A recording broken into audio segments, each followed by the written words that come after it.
Hello, good evening and welcome to our front. My name is Raymond Aqua. Now, today, the last minister has been speaking. He's been stating categorically that the government of the Republic of Ghana did not, read my lips, did not exchange the notorious Chinese Galamsey Aisha Huang for a better, improved, or somewhat a Sinohydro deal with China. That detail he gave at a press conference today. This has been the prevailing thought when the senior minister made it clear that that was the situation. But let me take you back. First, listen to the senior minister outlining why and under which conditions we deported that young lady who was known to be a kingpin of illegal mining in the Ashanti and other regions of Ghana. Relationship with China. They're the main company that is helping develop the infrastructure system in Ghana. Is Sinohydro. It's a Chinese company. It's the one that's going to help process our bauxite and provide about $2 billion to us. So when there are these kind of arrangements, there are other things behind the scenes. Putting that lady in jail in Ghana is not going to solve your problem. It's not going to make you happy or me happy. That's not important. The most important thing is that it's been deported out of Ghana. So we must say it's not wrong. I'm saying that there are many other things beyond what you see in these markets. And everybody is wide awake. The most important thing is that we have found this, we have established regulations, and we are protecting our environment. And that is far more important than one Chinese woman who are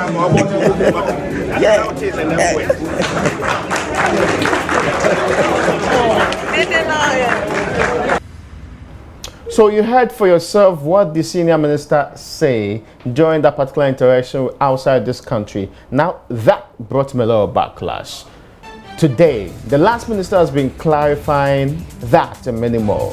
He's saying that contrary to what the senior minister told you, this was not the deal. One of the things he's been making clear at the press conference earlier today is that although he was not part of the government delegation that negotiated the $2 billion Sinohydro deal, he has been briefed about it and has nothing to do with the Galamsey kingpin. Listen to him rather, the minister, at that particular press conference, and we'll hear clarifications of that later on. Gentlemen, I was not part of the group that negotiated for the loan for and behalf of Ghana from Sinohydro Chinese government. However, I know and I've been briefed that Aisha was not part of the discussion and the people they met in China talking about this loan. And we did not sacrifice her or exchange her for the loan. This lady was in Ghana prior to the arrangement that we made with the Chinese government to secure the financial assistance from them. And no government official thought of shielding her. No government official pampered her. There is nobody in the MPP that dreamt of dealing with Aisha in one way or the other so that she can perpetrate the illegal mining she was found in doing in Ghana, so as to enable Ghana to secure the loan from Chinese government. But we start to find out more from this particular minister, exactly what's the crux of his commentary on this matter. Is he contradicting the senior minister, or he seems to be the embodiment of the facts? We understand the senior minister was part of the negotiation on the Sinohydro deal. This minister says he wasn't, but he has some clarification to give on that. You can listen to him. As to whether Aisha was part of the deal or she was not part of the deal, it's neither here nor there. The most important thing is that she erred. She went contrary to our rules, and we have deported her. She's not in the country. The most important thing is to achieve sanity on the ground, and that is exactly what we are pursuing. But you know, in another African country, a lady was actually jailed. They call her the Ivory Queen. I mean, she was going about, doing that. She was jailed in another country. So why couldn't you also prosecute Aisha Huang and instead deported her? That was at the discretion of that country. Here, our discretion was to the effect that the trial of Aisha Huang be truncated and then afford her the opportunity to go to her country. And we did. And that was in line with our laws. The Attorney General is clothed with capacity to state that I have entered nolle prosequa of this matter, and therefore I have discontinued. I'm not pursuing this matter against these perpetrators who were alleged to have committed so and so offense against the state. It is our right. She represents the state, and she decided that this is the way she is going. So you cannot easily compare this one to another country where a foreigner went contrary to the law and was prosecuted and jailed. Finally, some people are saying that it gives credence to some allegations making the rounds that some top officials in government were in bed with. Can that be substantiated? You see, it is a sheer allegation, and such allegations need proof. Has that been established? That is the issue. If it has been established either by a court of law or a body competent enough that has been ascribed to do that investigation and has come out with such findings against the government, then you can rely on. It is sheer speculation. People are speculating. Do they have any clue to it to state that it was as a result of such reasons that she was deported? Kwakwas Matcham is actually the Minister for Lands and Natural Resources. Sheer speculation, perhaps on the side of the only person who gave us the details on this, the Senior Minister of the Republic of Ghana, Yao Osafumafo. Now, I have a senior lawyer in studio here. After the break, we'll start a conversation on this particular issue.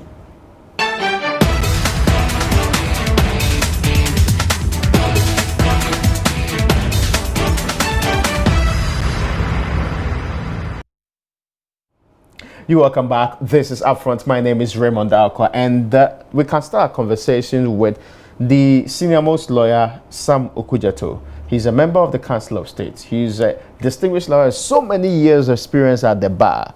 You're welcome, sir. Thank you. I hope you are doing well today. By His grace. It's been a long time since we had an interaction on anything national relevant, and we are glad to have you here. Well, you've just bullied me to come in. So. You know that I wanted to say I don't have subpoena powers, that I'm incompetent in dragging you anywhere. You have bullying tactics, that's right. Forgive me if I did so. Now, this is a matter that has attained national prominence.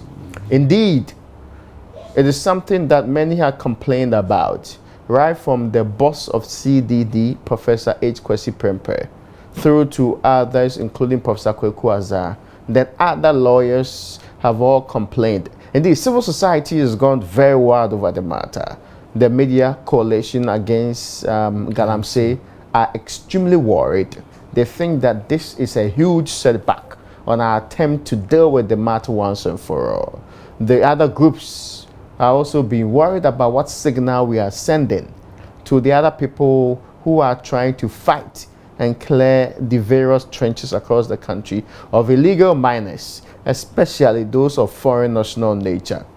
When you heard this story, what was the first reaction that came to mind? Well, to tell you the truth, the piece that I just saw, I never heard before. It's possible I may not have been in the country, perhaps when this news item came. I knew that this woman was arrested. Okay. And being prosecuted for Galamsey. Yeah. And then for a long time, we didn't hear anything again about the matter. Yeah. And then later on, we heard that she was deported.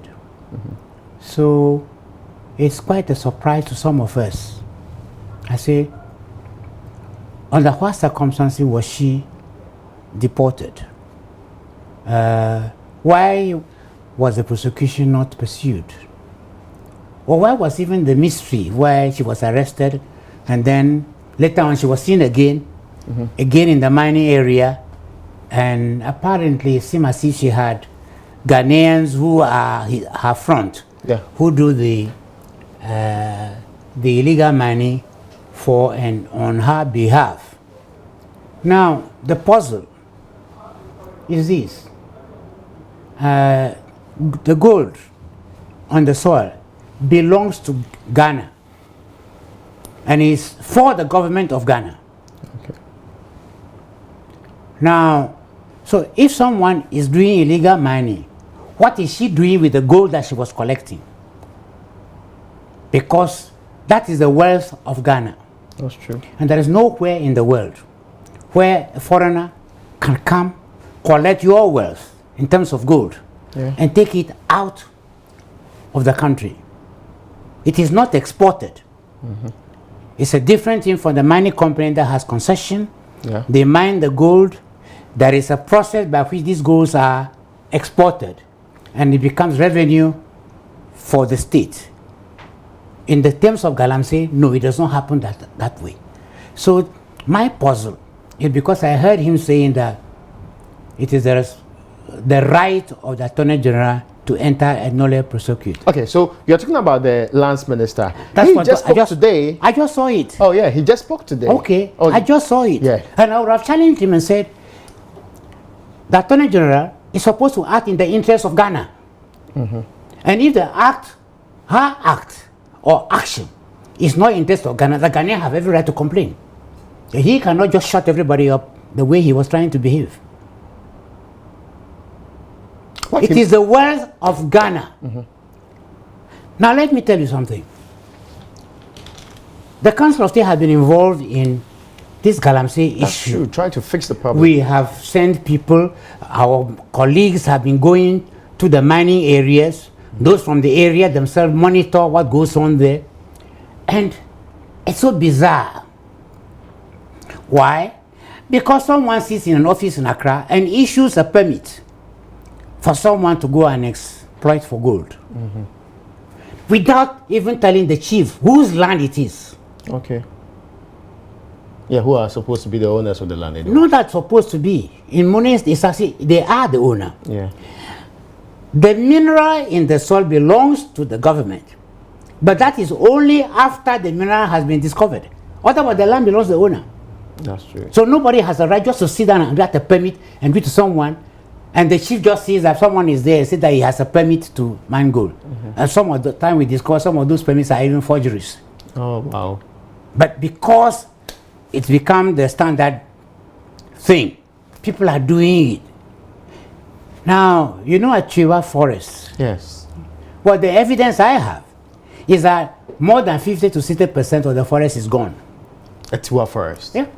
That was a huge forest reserve. Yeah, those from the area have told me that much of the forest is gone. Now, forests, these are trees which have been there for hundreds of years. That's true.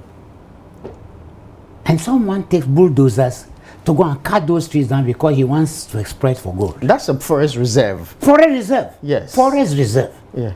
I don't know who gave license for a forest reserve to be exploited for gold. Because those are criminal acts against the state of Ghana. They are criminal acts. And I think we need to expose those behind all these kind of things which have been going on in this country. I see. To tell you the truth, sometimes I have sleepless nights.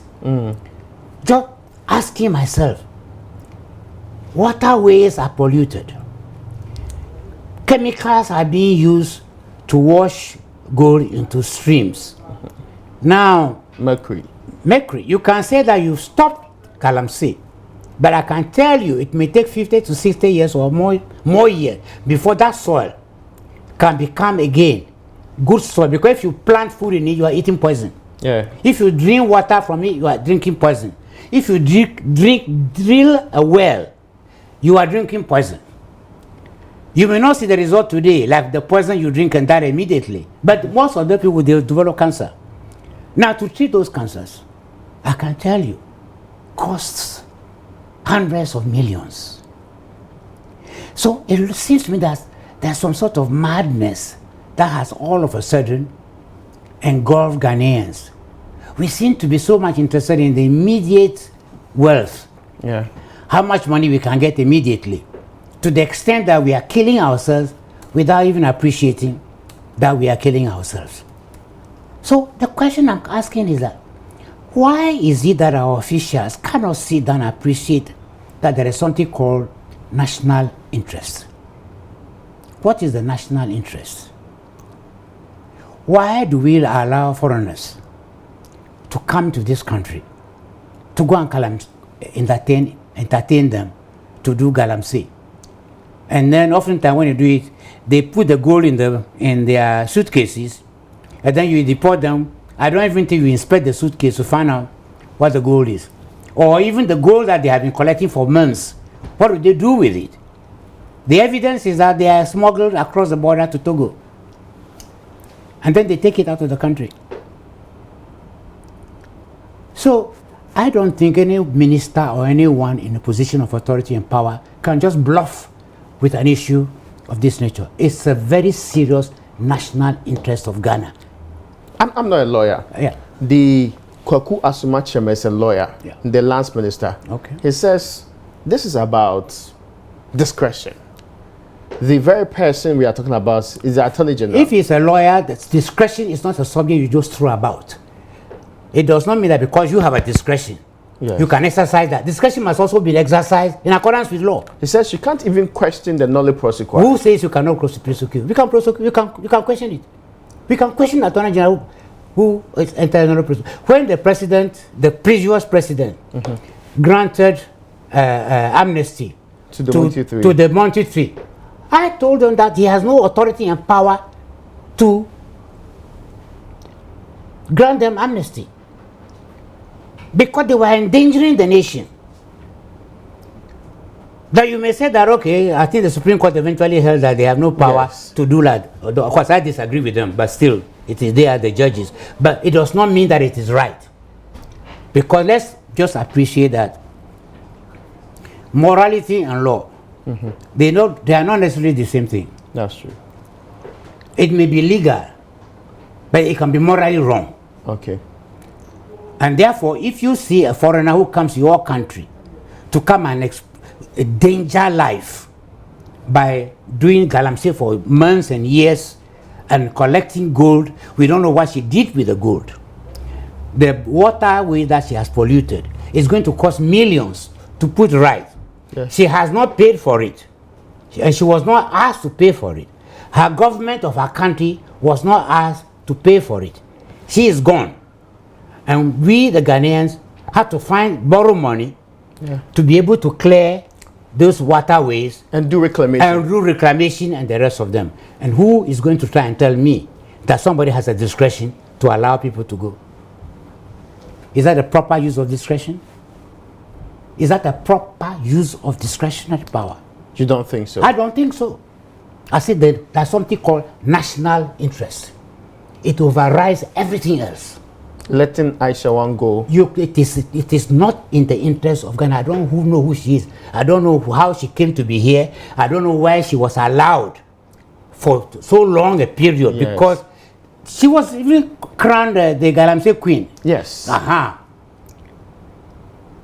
So it is not that people did not know what she was doing.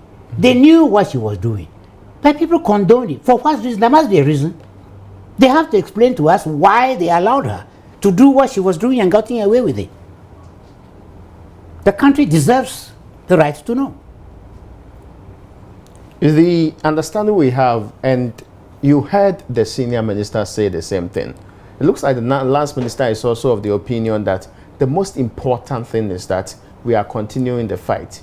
What and fight? that the fight against Galamsey, and that she being prosecuted is not the most important thing under the circumstances. Well, I disagree with him, I'm afraid. I disagree with him. You see, what we need to understand is that when people do wrong things and they are not punished, others also think they can also do it and get away with it. That's why, as a lawyer, I say that there must be justice. There must be mercy also. But justice is not something which you can just play around with. And you see that a lot of the indiscipline, the lack of respect for people, the pilfering, the corruption that is going on in the country is because people think they can do it and get away with it without being punished. So unless and until such time that we sit down and begin to appreciate that, for example, now we have a special prosecutor, and we have to allow him to prosecute all these people who have been doing underhand things. People who think that they have connections with people in government and therefore they can do things without being penalized. People who think that they have family connections and therefore they can do wrong things and being protected. Those are the things that we need as a nation to face. And let's put party aside. Okay. Because when things happen like that, people will say, but this other party was doing it, you didn't say anything. Why are you now saying it? This is not party issue. Okay. Because sometimes I hear people say that, oh, it is politics. I say, no, please, just confuse words. There's nothing you do which is not politics. Mm-hmm. But we are talking about partisan politics. Okay. That's what is killing Ghana. I see. Because instead of NDC, MPP, the two major parties, trying to agree on certain fundamental principles that we as a nation should follow, they are tearing each other apart. Mm. So when it comes to the issue, you cannot even sit down and have sensible conversation or dialogue, because it turns out that this person will say, you belong to this party and that's why you are attacking me, and that person also say, you also did it, and so why are you now complaining when I'm doing it? I don't think that is where we are at the moment. We need to sit down and begin to appreciate that there is the interest of Ghana, a nation that we all belong to. Some of us are old, we will soon pass away. Many of you are young, you still have many years to go. And I can tell you that if Rwanda, after going through all that trauma, is now being hailed, it is because they have come to the understanding that Rwanda is bigger than Tutsi or Hutu. That the country belongs to Rwandians, if you like to put it that way. Rwandans, yeah. Exactly. The country belongs to all of them. Ghana is not MPP. Ghana is not NDC. Ghana is not CPP. Ghana is Ghana. Certainly. It belongs to all of us. And the interest of this nation, its progress, is important. We cannot allow the natural resources of our country, which should be used for the benefit of the people. Whereas children still on their roof,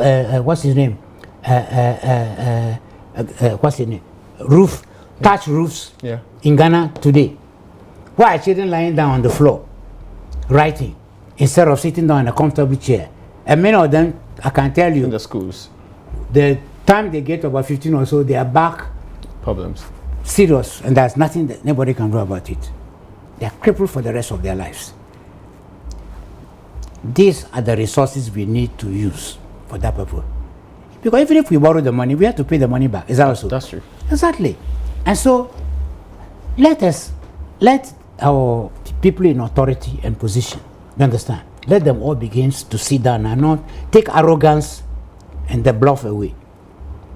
Let us sit down and talk about Ghana and its interests, and see the things which are drawing us back, the things which are not providing us with progress, and let us together work at it and put sanity into whatever we do. Okay, there's a question I want to ask you. Maybe you are more reflective on the issue, so you can help us out in this case. Already, there are those in civil society who are saying that no,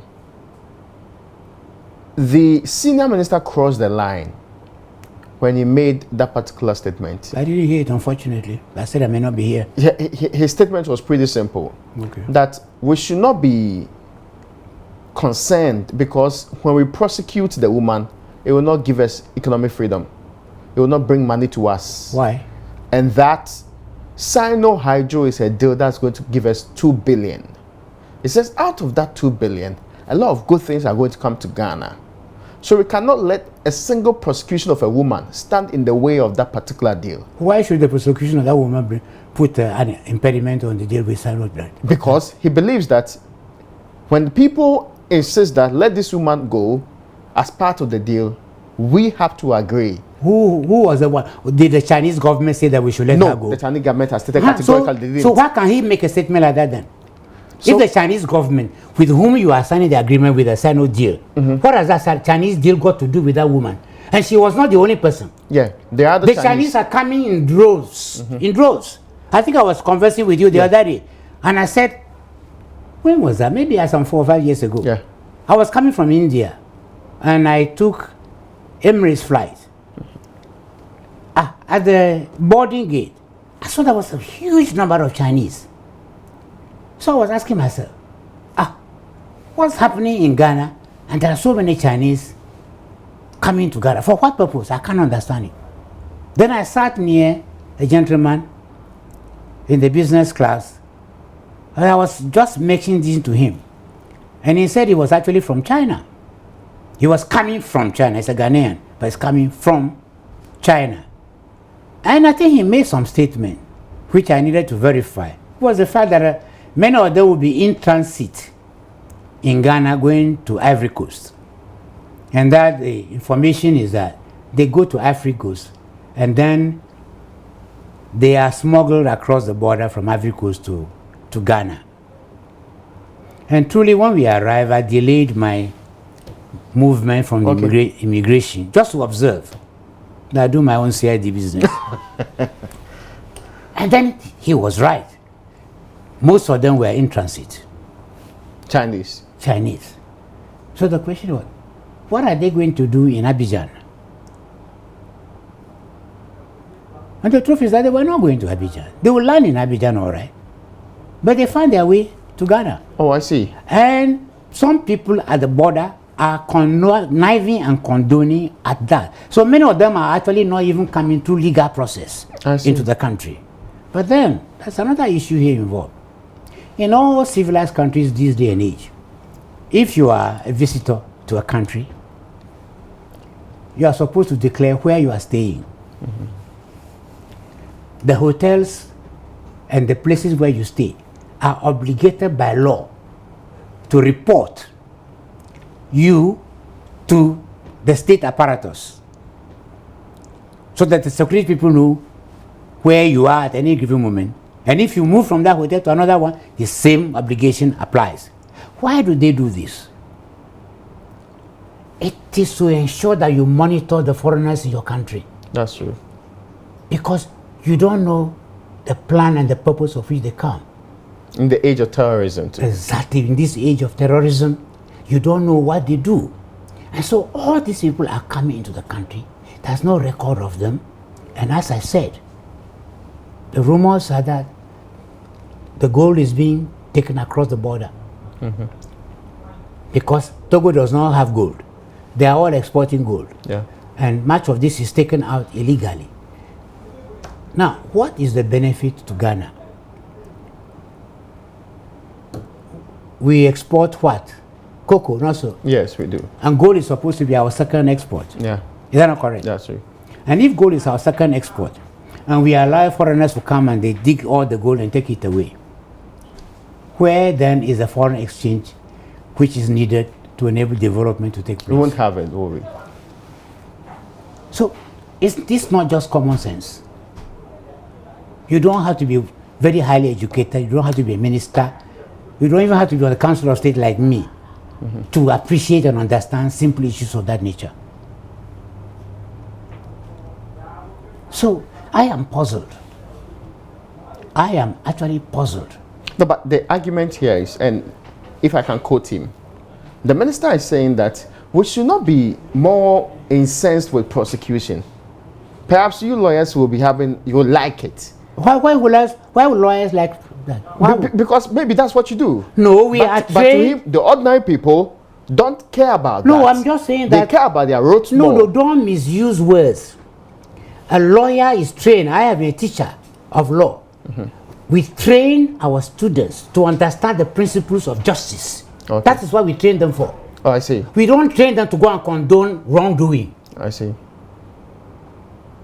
We say that if your person is being charged with a crime, the law presumes innocence. But that does not mean that the person may not be convicted one way or the other. I see. The person may be convicted. If the facts show the person is wrong, You, the lawyer, cannot go and lie. I get you. But the claim here is that we as a people will not get a peswa from the young lady's prosecution. Why we rather get money is Sinohydro. No, why are they confusing two different matters? But see, the minister believes that it was because of this Sinohydro deal that we had to let her go. Why? Because he believes it's some of the diplomatic things that happen so that I can get a deal going through. This is what I am saying, that unless he is going to convince me that the government of China has said that because of the deal we are doing on the hydro, China hydro, don't prosecute this particular individual. But I would have thought the ambassador stated that no, they are not opposed to any such exactly action. The ambassador says so. Then what was the basis for the senior minister's statement? What was the basis for it? Because you might as well say that, okay, because we are getting some help from America, therefore if American citizens come to Ghana, they commit crime, it's not in our interest that they should be prosecuted. Or that the Britain is helping us, or Denmark or France is helping us. Because of that, if French nationals come to Ghana and they commit crime, we should just let them go. And I am sickened by statements of this nature. Now, the call from civil society is that the president must act on him. The president might show that he's not connected to the statement or does not believe in the comments of the senior minister. In fact, some even called that he should be removed from office to show that we still want to protect our dignity as a people. Do you think that those calls are in the right direction? Well, that one is a wrong question you're asking me, because you see, I'm a lawyer. Yes, that's true. Yes. But I'm also occupying a particular position in the state. Yes. Which does not permit me to answer a question of that nature. Because if those facts come before me, then those are facts which the council as an institution will take up with the presidency, not me as an individual. I see. So I cannot answer that question.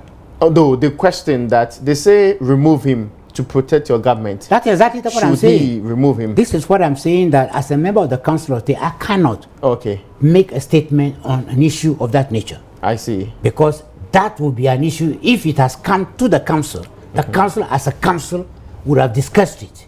I see. They would have come to a conclusion and they will know what kind of advice to give to the president. But he can't give a private opinion.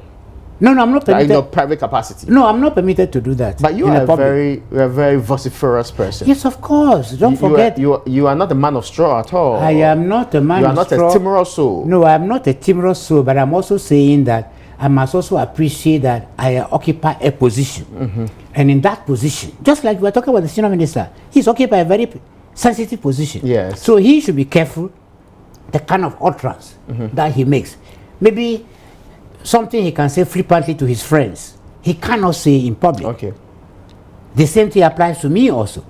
To say that, well, I might think something is right or wrong. You understand? Yeah. But that I should be cautious as to how I behave in public. Because someone will turn to me and say, but you are a member of the Council of State. If this was your opinion, why did you not advise the president? I see. Now, I hope you understand that. I get you. But if you are given the opportunity, would you advise the president to remove him? No, you still don't get the picture. I'm just saying you are still asking me a question which you should not ask me.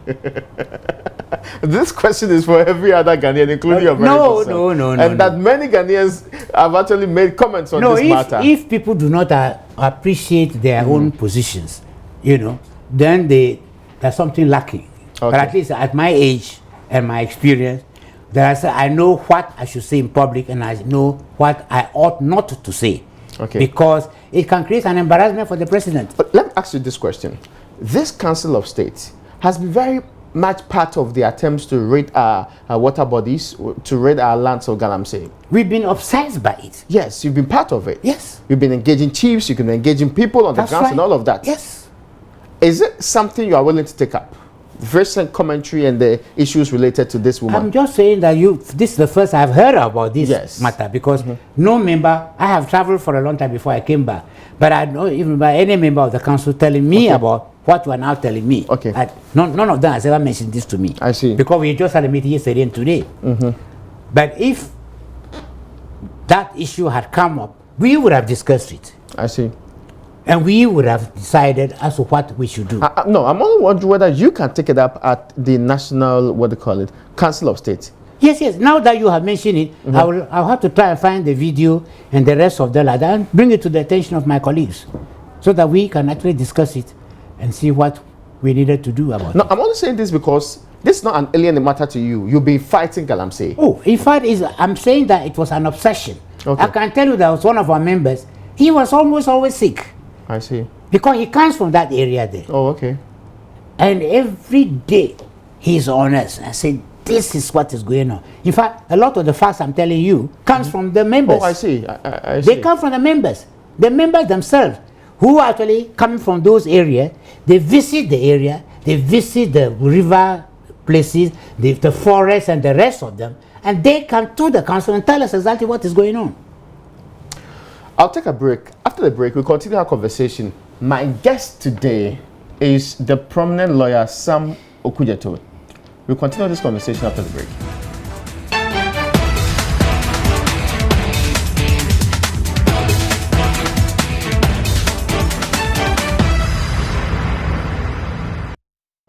You welcome back. This is UPfront. My name is Raymond Akwa. Today we're talking about that very popular, rather saddening story about whether or not we are winning the fight against illegal mining in the country. Following the comments of the senior minister, today the Minister for Lands and Natural Resources told the people of this republic that, let's be clear, what the minister senior said was not a representation of government.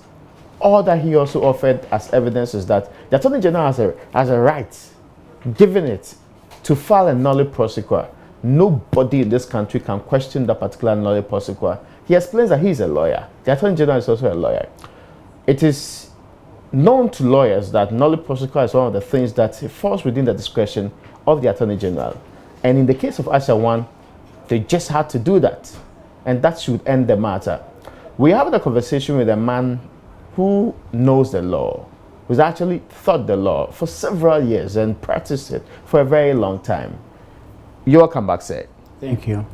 Okay, Honorable Sam Okudzeto, the question I was asking you about, what the Council of State can do, because when the partisan groups do their talk, sometimes people will look up to institutions like yours to say, well, we will calm the waters by considering what has happened and giving proper counsel on the matter.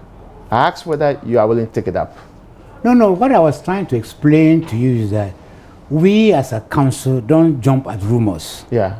So we go on concrete facts. Yeah. And so what you are telling me now, of course, I don't watch all television programs. I don't watch all radio programs. I don't listen to all radio programs. In fact, it's impossible. Yes, because of course, we can do all. I was told there were about 40-something television stations around. There are about 300 and something radio stations which are around. So it is impossible for me to pretend that I will know. Yes. So some of the issues, unless someone draws my attention to it, then of course I'll ask proof. That if you say you heard it, luckily for us, these days with the technology available, there are tapes and everything. Exactly. Somebody will send me, this is Joy FM on so and so and so period. Yes. So at least I can then verify the issue. And if we verify the issue and we see that it is true, that those kind of utterances have been made like that, we as a council take it up. Sometimes we even see that people write us petitions. I deal with a lot of petitions. Oh, I see. Yes. In fact, I'm the chairman of the Legal, Constitutional and Petitions Committee. So I receive a lot of petitions. When we receive petitions, we look at it, we call the people involved, or even the people against whom the petitions are made. We call all of them together.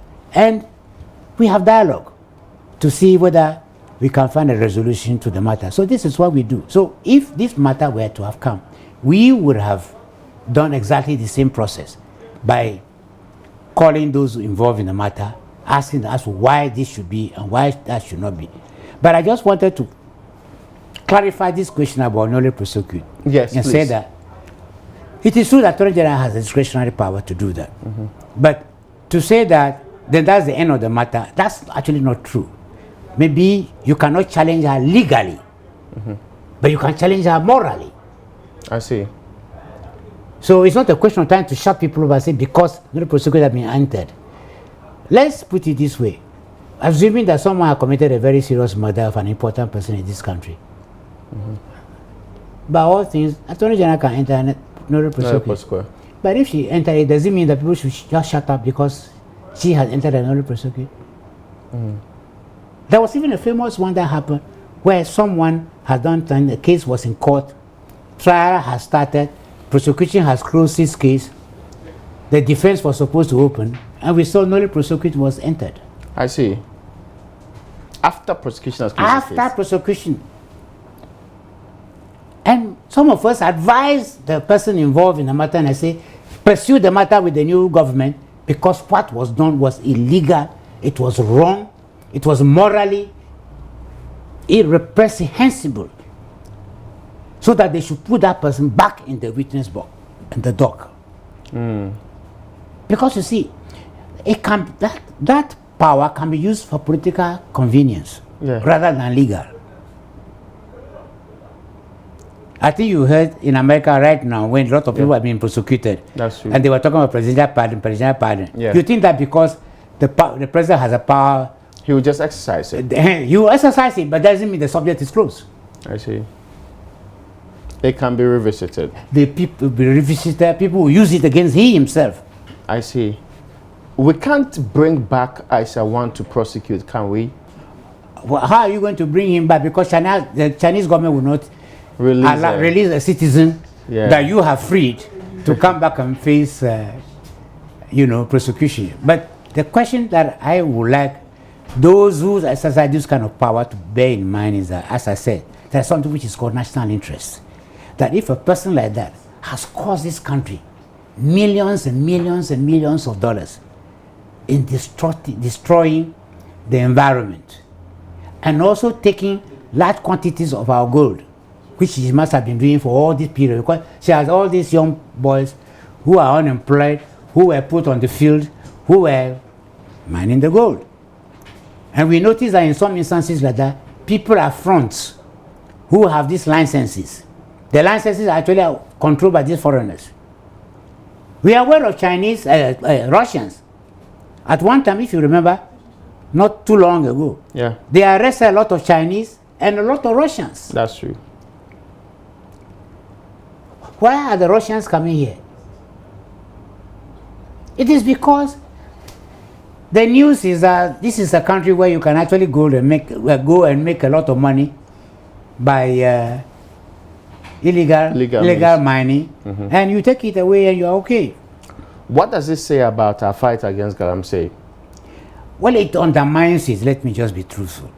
It undermines the whole fight because I can tell you the young soldier that was killed was because he was one of those who were deployed to work in there. And look at the way he had died. And many soldiers, policemen had been killed in the process of defending our water bodies and our forests. That's true. So what is going on? You know, at one time I was in Tema.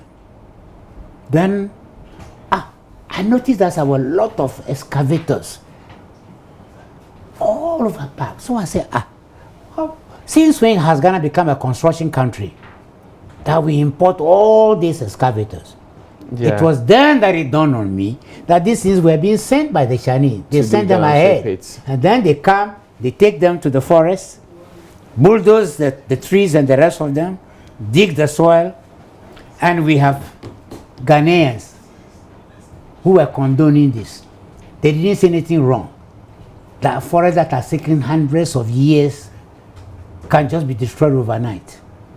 The rivers, Brim, I mean, there are many communities in Ghana now that have no proper drinking water because of Galamsey. The fear by many is that this is a sign that we might not be winning the fight against Galamsey. Indeed, their claim is that we might actually be losing this fight against Galamsey, or we've lost steam. Well, I don't want to be so pedantic. I'll say it's a fight. Okay. It's not meant to be for one day. I think at one time, the council was even recommending that we should prolong the ban until such time that we can be sure that proper mining takes place. Well, we've been trying to be convinced that they've trained the people now to do the right thing and the rest of them, but we need to go back again and monitor to find out whether indeed what has been said is the right thing is being done. Okay. I think this is the position. Now, educate me on the work of the Council of State. So if you take up this matter, what can you do? Well, it's not a question of what can you do. We have the power to summon anyone. Include the minister? Oh yeah, we Senior minister? We have summoned so many ministers up here. Well, there's no senior minister who is above. But this is senior minister, it's not like any other No, minister. no, no. What, the senior minister is not above He's the a law. cabinet minister. Exactly, it doesn't make any difference. We have interviewed the minister for education. We have the minister for environment. Okay. We have the minister for lands and natural resources. Okay. The minister for water resources. We've called all of them. They've all appeared before us. We are not dictators. We dialogue with them. When we have facts, we put it before them and ask them for response. Yeah. If there are others who also have an interest, we also invite them. This is our role. Will you summon this minister? Can you summon? No, sorry. No, can no, you please. summon No, this no, minister? no, no. It's as if you are issuing a threat. I'm just saying that. I'm just saying that Yeah. there is no minister that we cannot ask to appear before us. Okay. If they refuse, we can report them to the president. No, because I wanted to know what can happen. If you summon, it gives you answers, then that's all? No, no. That's why I say you are getting the matter mixed up. Okay. We are not going to summon somebody just to come and appear before us. It's not a beauty pageant. I get you. If we summon someone, it's because we have some evidence about something going wrong.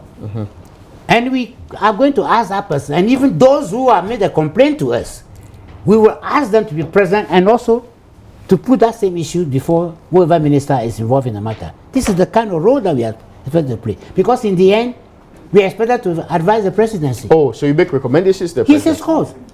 We are not dictators. We cannot impose anything on anyone. But in many instances, when we have the dialogue, there is an understanding as to what the way forward is. And we all agree. In fact, in this Galamsey matter, we got all the ministries, the officials, the agencies, all of them before us. And we actually spent time, a lot of time, in going through the matter and then advising, why don't you do this? Why don't you do that? Why don't you do this? And then we all agree. And we say, okay, then go forward and do it, and then report back to us as to what you have happened. And we brief the president on it. Now, the concern also here is that, I mean, she's not the only person who is Chinese now in any part of the country. What signal are we sending to all those people who are foreigners in the various Galamsey pits across the country? They are protected, or the laws of this country will deal with them when they are caught? Well, let's put it this way. If you are a foreigner, you are not expected to undertake alluvial mining. Yes. So it is illegal. That in itself is a breach of the law already. Number two, when you pollute our water bodies, that is also you are breaking the law. If you enter a forest, you are also breaking the law. So on all those counts, there is a breach of the law. Okay. And if there is a breach of the law, people are meant to be prosecuted. But I'm just fighting by the environment of what you are telling me now, because it seems as if people are giving the impression that if the person comes from a country who is helping us in one way or the other, it means that their citizens are immune. Is that right? From prosecution. That cannot be right. It is not right in any country in the world that I'm aware of. No country in the world have I ever heard an utterance of that nature. Even if there's economic gain?